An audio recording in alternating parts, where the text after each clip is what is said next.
आज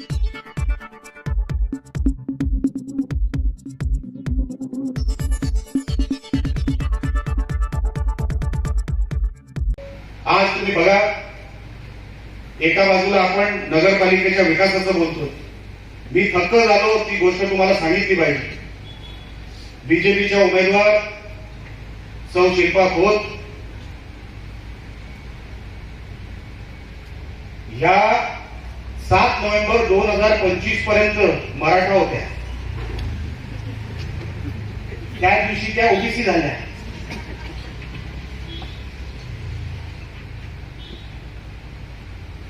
म्हणून मी बोललो, खोटं बोलणार नाही. खोटं बोलून कधीच सुरुवात करायची नसते. मी माहिती घेतली माझ्या वकिलांकडून. मी बोललो 7 नोव्हेंबर 2025 आणि नंतर मध्ये सगळे जुने फोटो होते, एक मराठा लाख मराठा, बरोबर. मी पण मराठाच आहे. सगळ्या आंदोलनामध्ये आम्ही बघायचो. अचानक ओबीसीची सर्टिफिकेट आली कशी, हे मी माहिती काढायला गेलो. त्याच्यावर मी उद्या पत्रकार परिषद घेणार. फक्त तुम्हाला वरवरच सांगतो, या कालेलीच्या परब, आणि परब म्हणजे 12 पासातले परब असतात, बरोबर. एवढे प्युअर कडवट मराठी.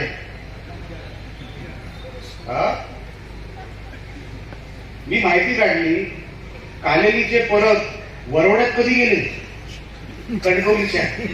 माझं गाव वरवडे. मग मी सगळे दस्तावेज काढायला सांगितले. माझे वकील गेले.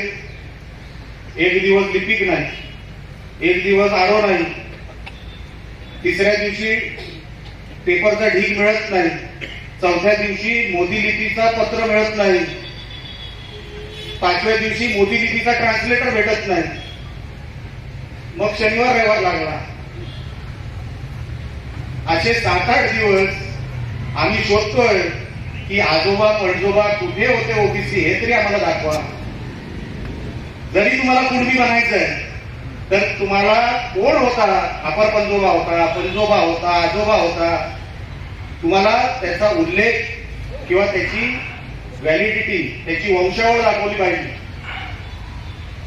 नंतर मी शोधला मनोहर विठ्ठल परब, ही निवडणुकीच्या फॉर्म मध्ये आहे.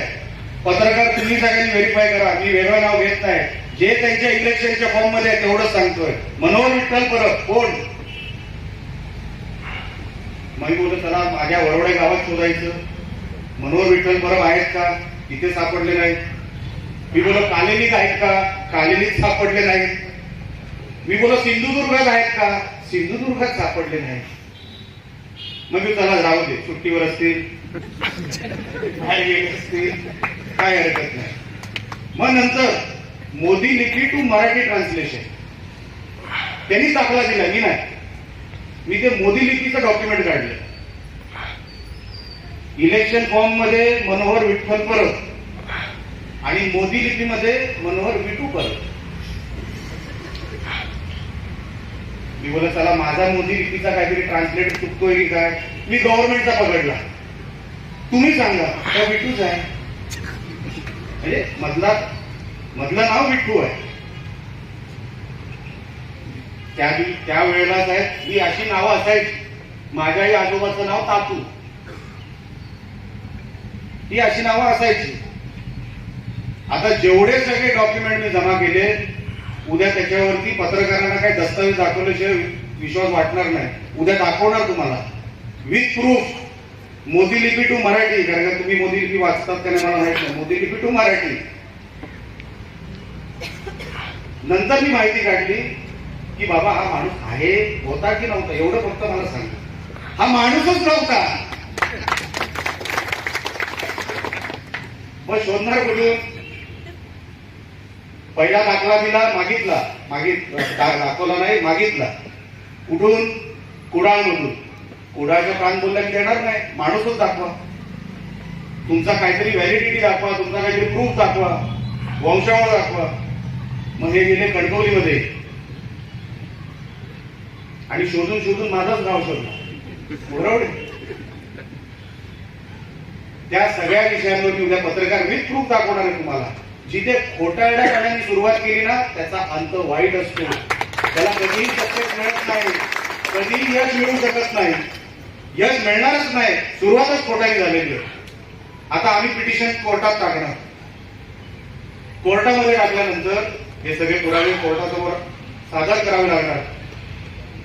समजा देव न करो हे एक मताने जिंकले, 6 महिन्यांनी परत निवडणुका लागणार, त्यांचा फॉर्म पाठवणार.